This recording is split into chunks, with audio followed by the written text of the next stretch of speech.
Hello, everyone. Good morning. I'm Leona from WizLogics, the host for today's Swiss Connect webinar. We are very honored to have Ange with us today.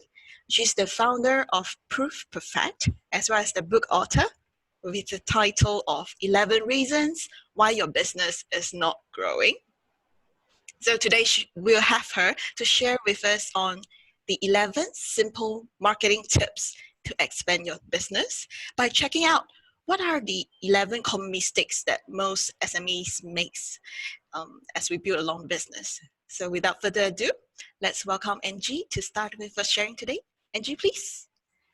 Okay, good morning, everyone. I'll just share my slides. I guess you can all see my slides. So I've got so much to pack in today. I'm so excited to be able to talk to you this morning about this. So we haven't got that long to cover 11 tips. So I'm going to try and race through and cover as much as I can and give you as much value as I can. So story time here. Everybody loves stories, and I'm going to get onto that a little bit later about why stories are so important in building your business as well. So how these 11 tips came to be. I've been in business for over 20 years running a content marketing agency, and as I went to different clients, I started to notice a pattern. I started to notice the same mistakes that they were making over and over and over again. And eventually I wrote my book on the 11 reasons why your business isn't growing because of those steps that I had identified. So I'm going to go through those steps with you today and take you through those. So just a little bit about me first. You had a short introduction there. I run a content marketing agency, Proof Perfect. I also run an online portal teaching small and medium-sized business owners how to market themselves so they don't have to rely on agencies to do it for them. And the reason I did that was because I went through that journey of not knowing how to market myself. I could do the copywriting because that was what I was doing, but I didn't know how to market a whole new world. When I started my business, the internet didn't exist, right? So it's a whole new world. So through the learning that I learned, I kind of passed that on now to small business owners who are looking to do the same thing and be empowered to learn and get things done online. And then I've written these books as well. So you see the 11 reasons why your business is not growing in the middle. I've also done one on how to publish a book on Amazon and another on how to be a podcast sensation. Podcasts are getting very popular these days as well, and that's great for your branding. So let's move on now straight into reason number one. So basically we're saying a lot of businesses, one of the reasons that they don't do so well is they have no brand, or what I've said in my book is it's actually just a hot mess. And it's completely understandable. There's a reason for that. Usually when businesses start their business, they start usually with just a logo. So they have an identity of just the logo and they launch their business and they get going. And over time they grow and they add things on. They start to do marketing materials. They set up a website. And usually the person who did the logo isn't the person who does the rest of the branding as the business grows. So what I started noticing when I was going through and meeting businesses was I would be given a name card with one design. I'd look at their website, it would be a completely different design. They give me brochures, and again, it's a different design, even sometimes a different logo, different colors, all sorts of things. So one of the things about having a brand is you've got to really be consistent. And just really be consistent about how you appear, because otherwise you're just going to confuse your customers. So consistency is key. And if your customers are confused about who you are, then they're not going to buy from you, right? So what I advise businesses to do, even if you're a small business just starting off, is take your brand identity seriously right from the very beginning, and create what we call a brand identity guidelines, all right, or corporate identity guidelines they're called. And these guidelines are just so that you can tell any designer that you give your work to to stay within those guidelines so that your brand doesn't get diluted. So they have to use your logo in a certain way. It has to be a certain size. It can be on certain backgrounds and not others. You will have rules on what kind of photography to use. You need to set up your fonts. What fonts are you going to use? A lot of times, a lot of businesses make the mistake of having too many different fonts on one piece of marketing material. So if you set out at the very beginning what fonts you're going to use, and just stick to 2 or 3, your marketing materials are going to be so much neater as a result. Another mistake I see people doing around brand on that particular aspect is they are not clear on the colors, their brand colors that they want. So they usually go with the logo, and I've seen this quite a lot of times where they'll go with the logo colors, and then they think that they have to just use the logo colors in their marketing materials. So if the logo is red and white, for example, you'll have brochures which are completely red and white and no other color in them. That can get quite monotonous and boring after a while. So as well as having your primary palette of colors, which is usually your logo, you need a secondary palette of colors as well. So if you can get some kind of guidelines drawn up right at the very beginning when you start your business, or if you're in business now, just restarting and getting that done, then you have a consistent brand completely as you move forward. All right, so that's a key thing. Now, what I do in my book is I create at the end of each chapter, at the end of each step, I create an action challenge. So it's actually getting you to actually do something. So if you have a business at the moment, maybe you can just type in the chat. If you just type in number 1, if you have a business, type in number 2, if you don't have a business but you want to start one, and type in number 3 if you don't have a business and you're not intending to start. So I just know who we've got on here. So if you can type 1, 2, or 3. So we've got one that's already got one. Joho, you're thinking of starting. Wijan Chu, you've already got a business. Lijuan, you're thinking of starting one. So that's great. So we've got a mix of people on here. So I'll keep that in mind as I go through. All right, so your action challenge here is just for your brand, just survey some customers. How do they see you? How do they see your business? And then you need to identify your ideal client and pick one and create a brand guideline for everyone to follow. All right, so that's some action steps that you can take. And you can do that in terms of your personal brand and your business brand. So it's one thing to have a business brand, but you also need a personal brand as well. I'll go through that a little bit later as well. Well, I'll go through it now. So I'll give you an example here of when I started my business, Proof Perfect, nearly 20 years ago. I had a website and I wasn't on the website at all. There was no mention of me as the founder. There was no mention of me running the business. And at that particular point, I was basically the best asset for the business. I was the one who would actually convert the sales, and they would choose the company because of me at that point. But I was completely hiding behind the brand. And I look back now and I just wonder how much money I left on the table because I wasn't promoting myself. I wasn't putting myself forward with the business. And that's changed now. So I recognize now that I have to be associated with the company. But at the same time, you don't want to be the sole identity of your company. And the reason for that is if you're wanting to grow the business, then you need to have other people obviously working in the business and for them to be able to run the business and do the work for you. And you start to really work on the business rather than in it. And you can't do that if you are the sole identity of the business. So you have to keep them separate, but they have to be kind of side by side. So don't lose sight of the fact that you have a personal brand, but you also have a business brand as well. Okay. Anyone has any questions, we'll just leave them to the end. So just write down any questions that you have at the end. Okay, another reason is that people don't understand the difference between branding and marketing. All right. And they think one is as good as the other. So basically, if you look at it this way, marketing finds you customers and branding keeps you customers. All right. So what do I mean by that? So marketing, there's different ways you can market. You can market by you promoting yourself, putting yourself out there, or that's called outbound marketing. So your traditional things like radio ads, TV ads, where you're pushing things out to your customers. That's outbound marketing. Or you can do inbound marketing, where you're getting people to come to you. And that's really the best way you want people to come to you, right?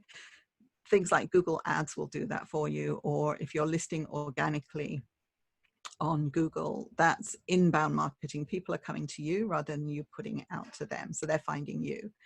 And then branding is once they found you and they understand that brand, they want to stay with you because they trust the brand. If you're branding correctly, then you're going to gain trust with your customers.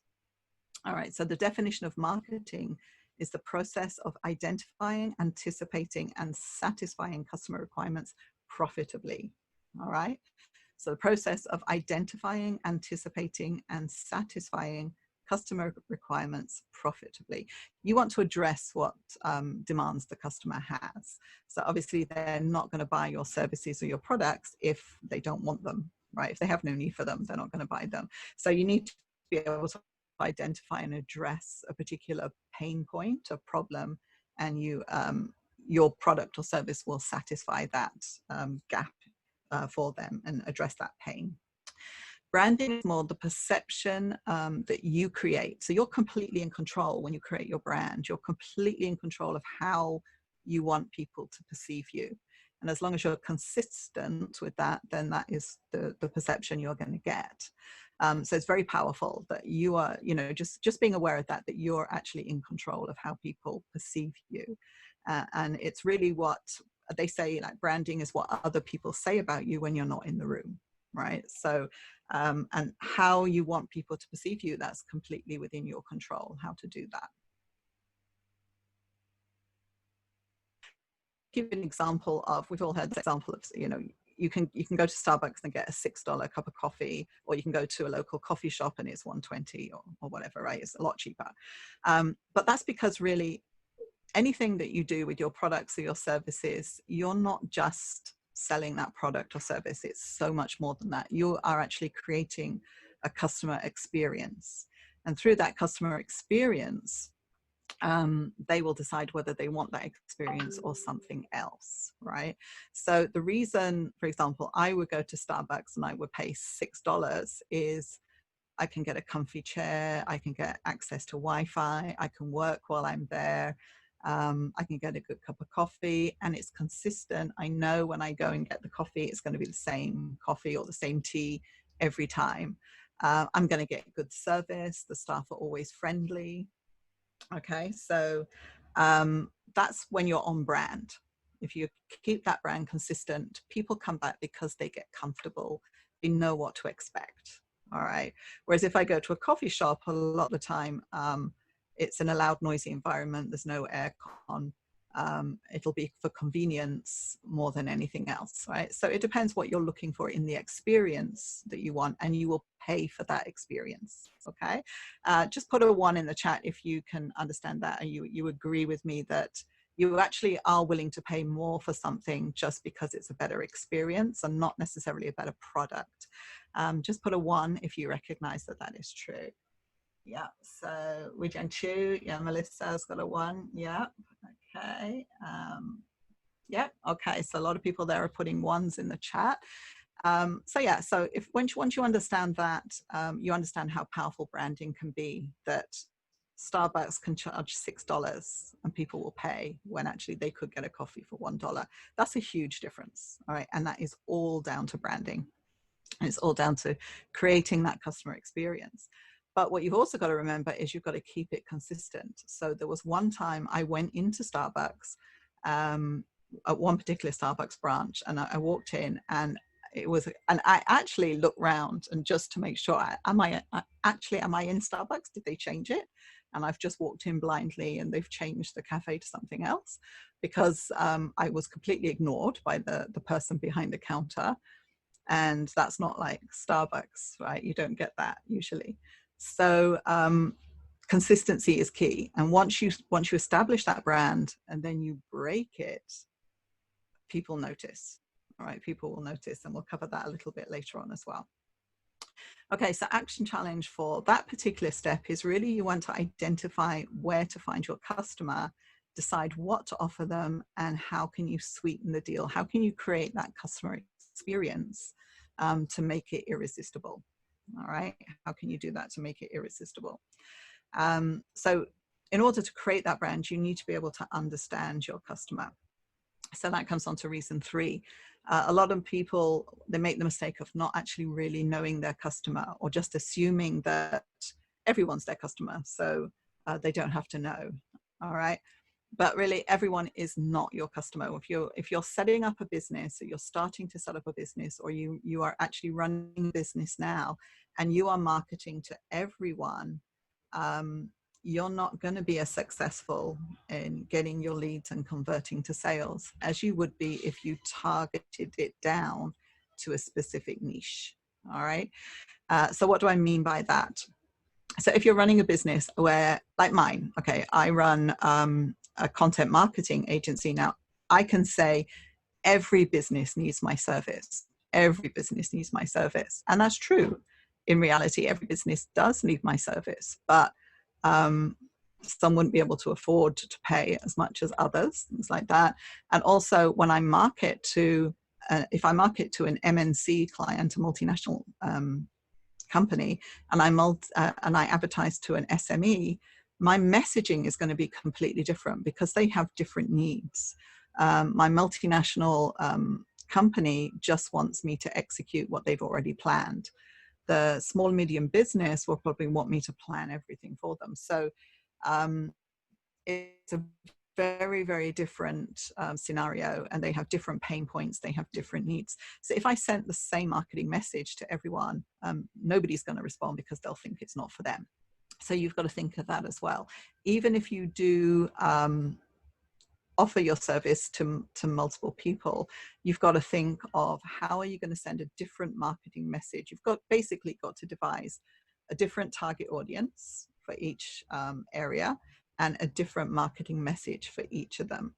So if you think about it logically, if you say everyone needs my service, but one person is a 60-year-old man and another person is a 15-year-old girl, you are not going to be saying the same thing to the older man as you are to the younger girl, right? They're just not going to resonate with your message.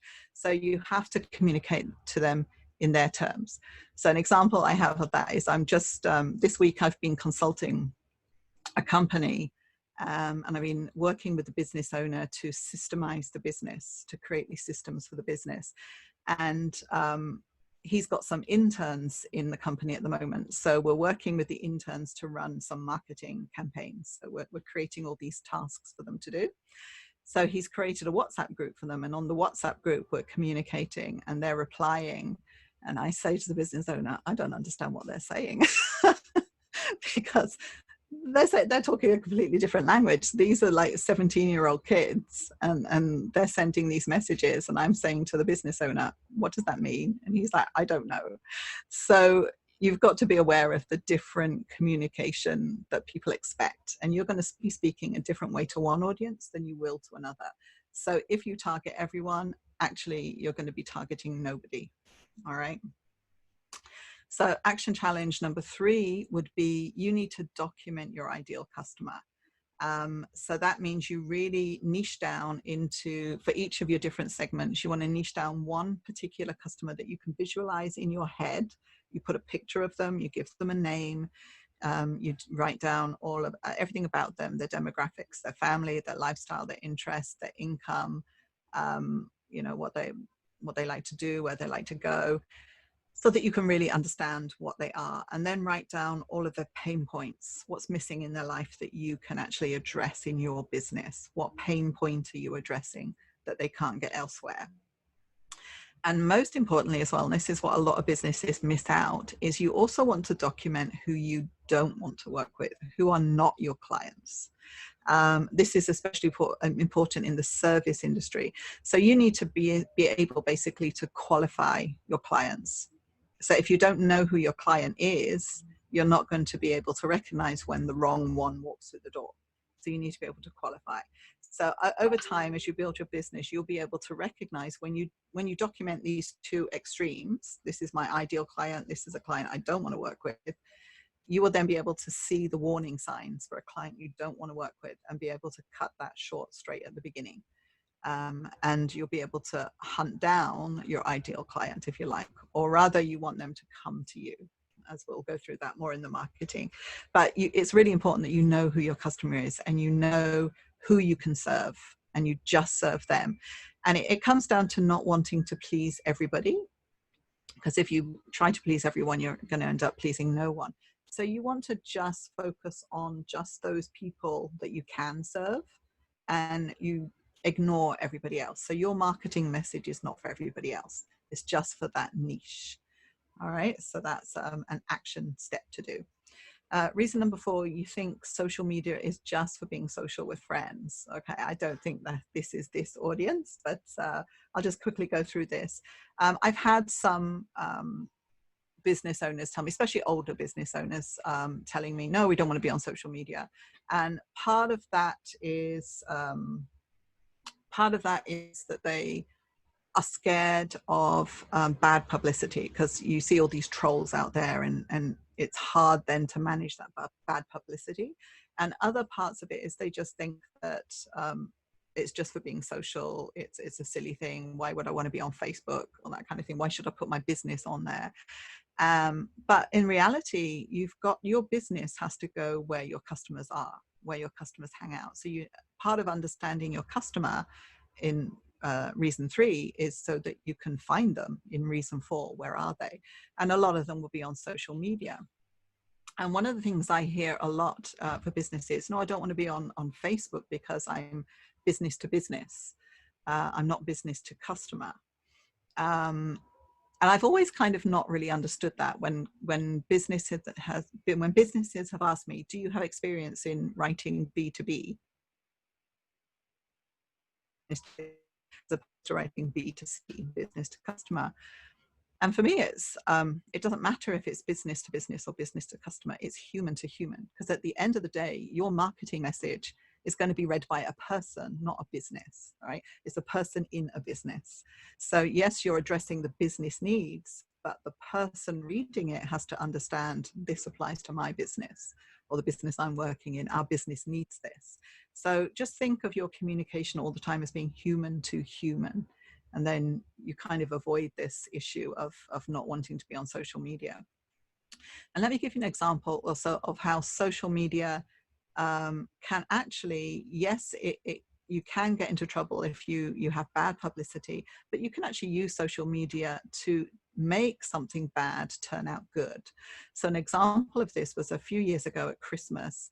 The train system that ran between London and Paris broke down. That's the Channel Tunnel. The train broke down, so nobody could cross from London to Paris and vice versa. So people were left stranded at Christmas, not being able to get home. So you can imagine there was a lot of angry people like texting away, can't get on a train. Now the company that was running that just took to Twitter and started communicating with their customers and just giving updates and apologizing, but we're really trying, this is what we're doing. So customers could then see, okay, something's being done, I'm getting updates, I know they're working on it. So it wasn't an ideal situation, but they handled it very well by using social media to update their customers, to show them that they were actually trying to do something. So customers could actually understand, okay, there's nothing that can be done, but at least they're trying. So it ended up with them getting a lot more good publicity than bad. They had more happy customers than unhappy. So you can turn things around with social media in that sense.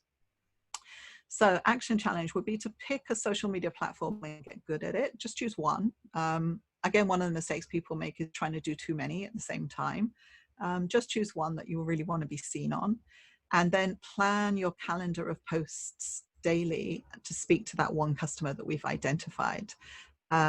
So you want to plan, you can plan in advance, plan a whole calendar of what you want to say in the month, and maybe create them in advance, 1 month in advance, and then you've got them ready to put out. So you don't have to be thinking, I've got to be on social media every day, right? Okay, so reason 5, you say one thing and your brand says another, right? So what do I mean by that? Is I liken this to, you've got a picture of a hotel there. It's liken this to a hotel. You want to not be something you're not. Don't try to be something that you're not when you're building your brand. So you look at hotels, they have different stars. So when you see the star of a hotel, you have expectations of what the service is going to be like and what the experience is going to be like in that hotel, right? Because you know what star they are. So say, for example, you go into a Holiday Inn, which is more of a 4-star hotel, you're not going to expect the same experience as if you go into Kempinski Hotel in Singapore here, which is a much higher star hotel, because they are completely different experiences. So you need to stay within your lane. So if you're a 3-star at something, that's okay. You can be a 3-star at something, that's fine. But just stay in that lane. Don't try to be more atas, right? You want to stay in that lane. So that's what we mean here by, you say one thing and your brand says another. You want to keep it consistent all the time, all right? And you just want to own, that identity, okay? So what I say here is for action challenge number 5, audit your brand, see where you show up and see if you're showing up consistently in all these places. So do you look one way on one thing and look another way on another? Or one thing I would mention while I'm just thinking of that is have a look at all your social media profiles for your own personal profiles and look at the picture of you in that. Can people identify you by that picture? I cannot tell you the number of times I've been to conferences and networking events, and then I've gone to find someone on Facebook and I don't know whether to friend them because I can't see if it's actually that person, because either they've got a cap or they've got sunglasses or they're looking away or they've got a picture of their dog or things like that. So when you're building your brand, put your face on, be visible so people can recognize you as well. All right, and then just be consistent everywhere. So are you putting the same message everywhere? Are you using the same colors? Does it look the same? Can people easily recognize you on every single platform that you show up on? Okay, reason number 6, you're easy to forget, right? This is something that I've spoken to customers in the past and they've said, oh yeah, I've tried that email marketing, it doesn't work, right? And I'll say, well, why? Why do you say it doesn't work? Oh, well, we sent an email and nobody responded. Well, how many emails did you send? Oh, just the one, but nobody responded, so it doesn't work, right? So that's something that is a misconception. When you think about how you yourself look at email and how you address your email, and how many emails come in through the day, just put a 1 in the box if you get flooded with emails every day and you're not really able to address all of them at one time. Just put a 1 in for me if that's the case. I'm not seeing anybody putting in a 1. We jumped you, thank you. So there's a 1 there.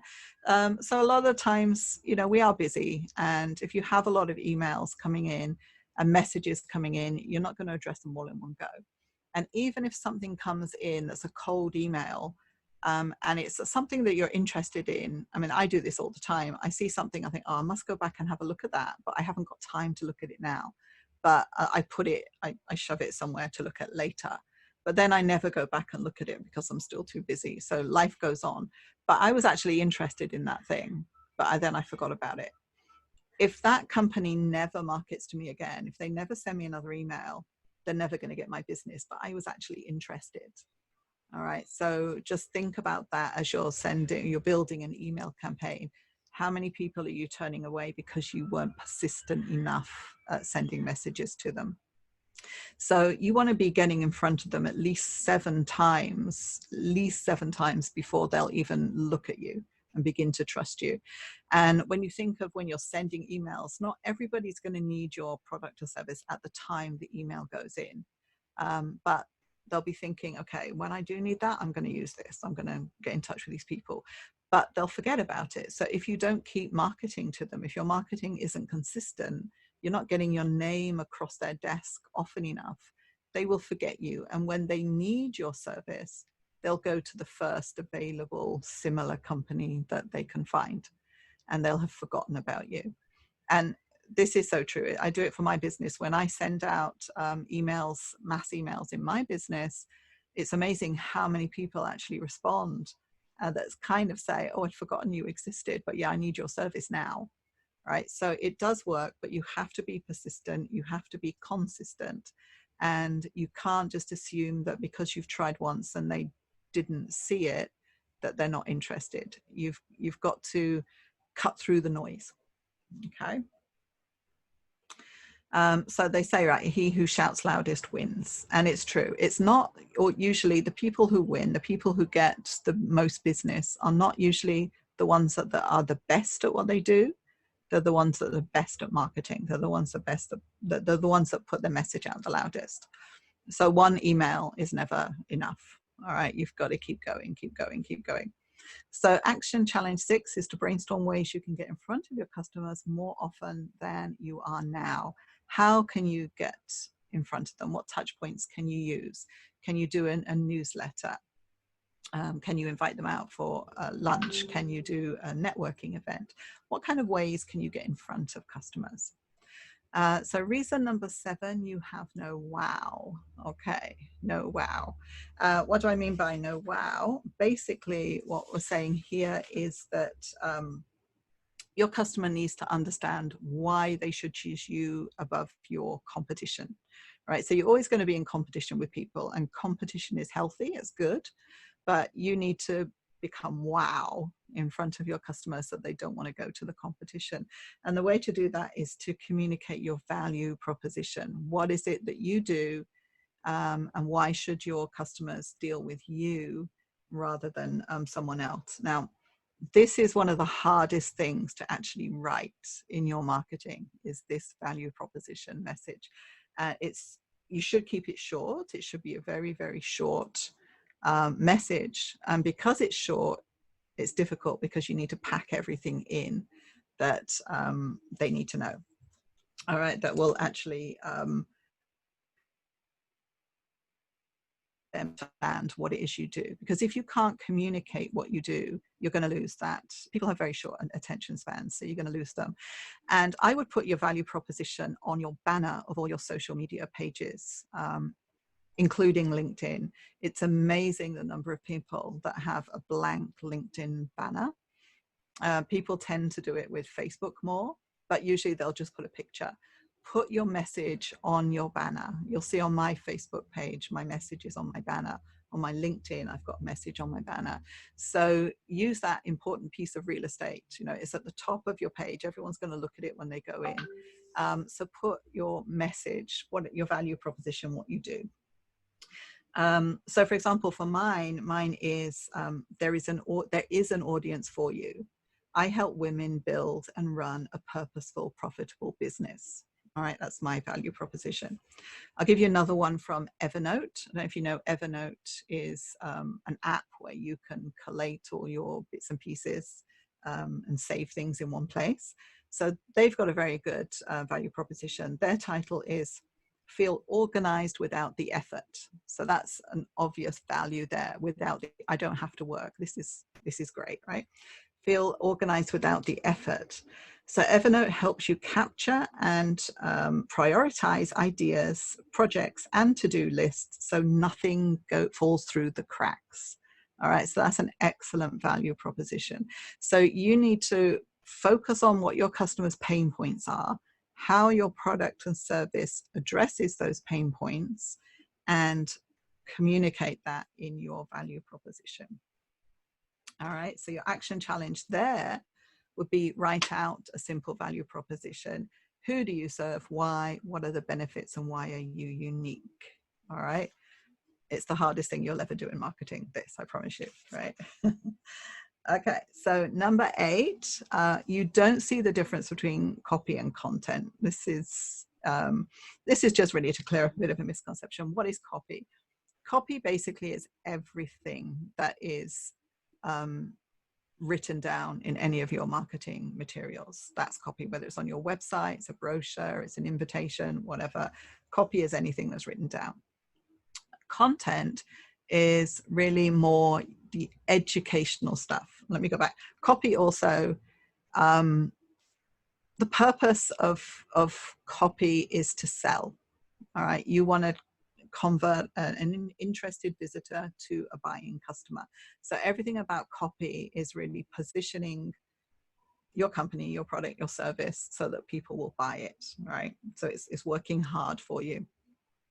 Content is more than the educational thing that builds your brand, builds your trust, builds your credibility, sets you as an authority, and helps your customer and gives value to your customer because you're giving them educational information that will help them. So action challenge for number 8 will be look at the copy you're using for your business. How can you make it more convincing, persuasive, and compelling? All right. So just think about how can I persuade my customers more? And I'll get onto that in this reason 9, which this will help you with that previous task, is a lot of mistakes I see businesses making is you're selling the features, not the benefits. So you see on my slide here, you've got this WIIFM, is what's in it for me. That's what your customers are always asking when they come to buy something from you, or they're interested in what you're doing, your products or service. They're not interested in you. Nobody's interested in you. They're interested in what you can do for them. All right. So if you always keep that at the top of your mind, your marketing materials, your messages to your clients are just going to be so much more powerful if you can address this with benefits rather than the features. Okay, so with the what's in it for me, how do you do that? How do you communicate a benefit? The easiest way to do this is you take every feature that you have in your product or your service and you add so that, and then you finish that sentence. All right, so an example I give is if I was McDonald's and I want you to buy those takeaway cups for my business, I'm going to want somebody coming to me to sell me those cups saying, okay, a feature of this cup is that it's heat resistant. So that's a feature. The feature of the cup is it's heat resistant. And I'm like, so what? What does that do for me? When they say, okay, it's heat resistant so that your customers can carry it out of your store and not have their fingers burnt, that's a benefit, right? That's okay. I don't want my customers to get their fingers burnt. So the feature is you've got it's heat resistant so that your customers are going to be able to carry the coffee and do it takeaway, right? So that's what you're always looking at. What are the benefits to the customer?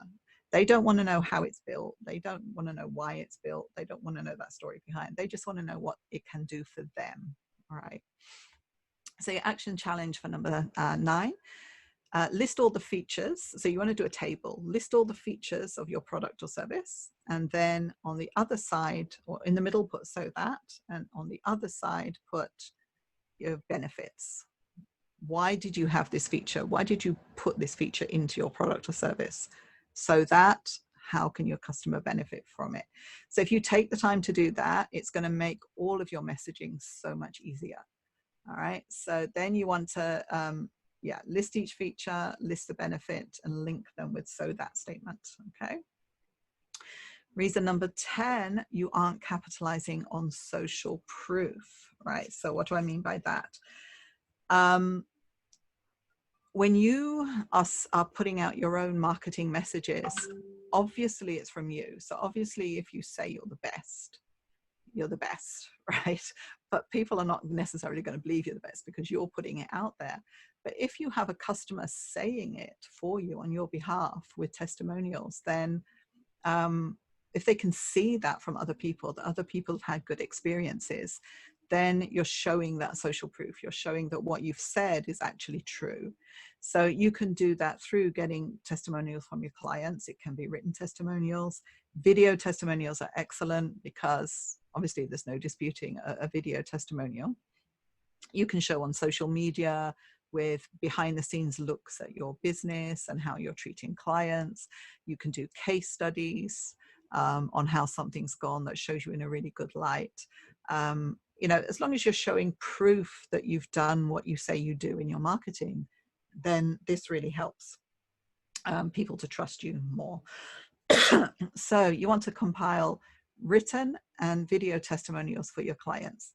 So what we say here is really your job as a business owner is basically to collect testimonials. So you're going around with your video camera all the time and asking people if you can take their testimonial, because the more evidence that you can show, the more convinced people are going to be to buy. And if you think of, you've got your competitor and your competitor says all the same things you're saying, and your competitor doesn't have any testimonials and you do, it's more likely that your customers are going to go with you, right? And we're going to the last one, reason 11, your service culture isn't brand driven. What do I mean by that? Basically, it only takes one bad apple, as we've heard, to spoil the whole bunch, right? If you have in your organization or your company, especially if you're very small and you only have a few people, if you hire one person off brand that doesn't fit in with the rest, that is going to ruin the whole working culture. Basically, if one person's not acting on brand and all the others are. So that can create a bad culture. It applies also to the front line with your customers. If you've got one employee that isn't serving your customers the way your brand says they should be, and all the others are, it's going to give your customers a very bad experience. It's going to be an experience they're not expecting. So I talked earlier about Starbucks, and when I went into the Starbucks, and the guy behind the counter wasn't acting like a Starbucks employee. All right. And it just hit home immediately. And that's what I mean, that if you have it can spoil everything. And it can actually turn a customer from a lover of your brand to an absolute hater of your brand. Now, it's happened to me. There's a few brands I will never, ever use again, ever, because I've had such bad experiences. And that's because the organization did not take care of the marketing messages. They did not train their staff. And they didn't have the system set up to be able to handle complaints and things like that. So you want to make sure that you're protecting your brand by looking after your customers and keeping your brand consistent and hiring on brand and training your staff on brand as well. So have you ever abandoned a brand never to return? I don't know if anyone's as picky as me, maybe, but if you can put a 1 in the chat, if you have had bad experiences with companies and you've said, I'll never use that company again, just put a 1 in the chat if that's the case. Yes, Joyce is yes, yes. Yeah, lots of 1s coming through. All right. So it's an important thing to take note of. And it can literally kill your business if you don't get this right. So you don't want to be working so hard to build up your business and then realize after a few years that you have no brand culture, you have no service culture, and everybody then abandons your products and services never to return, right? You don't want to be in that situation. So you want to hire for fit. Now, what I advise customers to do for this is really they've got to be very clear on what their brand is and how they want their staff to behave in that brand and what values they want from the staff. Then when they do their hiring process, rather than just putting out any questions to hire someone and just finding out if they can technically do the job because they have the technical skills, you need to also find out if they have the motivation, drive, and the values that you have. Like, for example, if you're insisting that punctuality is a very important part of your business and people have to be on time, and you get someone in an interview that is, well, I know I don't really see the importance of time, you're not going to hire that person, right? Because they just don't have the same ideas as you have. So they're not going to fit. So if you can devise your HR processes so that you identify for each job role what is required, but you also identify culturally what's required in that role, then you're going to be able to measure someone's performance in an interview objectively based on a scorecard, rather than you just think, well, I like that person, I'm going to hire them. You know, if it's subjective like that, you're more often than likely not going to hire the right person.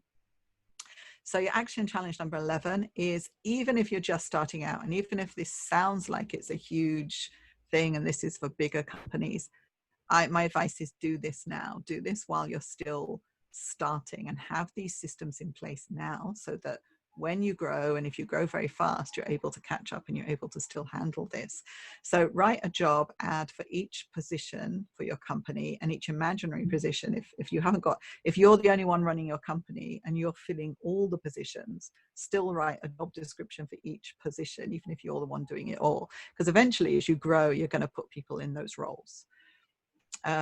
So you want to write a job ad for each position in your company. You focus on the brand values rather than the skills needed. Yes, you need the skills, but focus on the values of that person as well. And create interview questions for each position, and have a grade of possible answers based on your brand values. And then at the end of the interview, you tot up the answers, and the person with the highest grade would be the one that you'd hire. And then you're hiring based on data that you can use rather than an instinct feeling, right? So it's been lovely talking to you all. Thank you so much for coming on. I hope I have been able to give you value. Yeah, and if you need any clarification on anything, you can always contact me. Thank you for watching.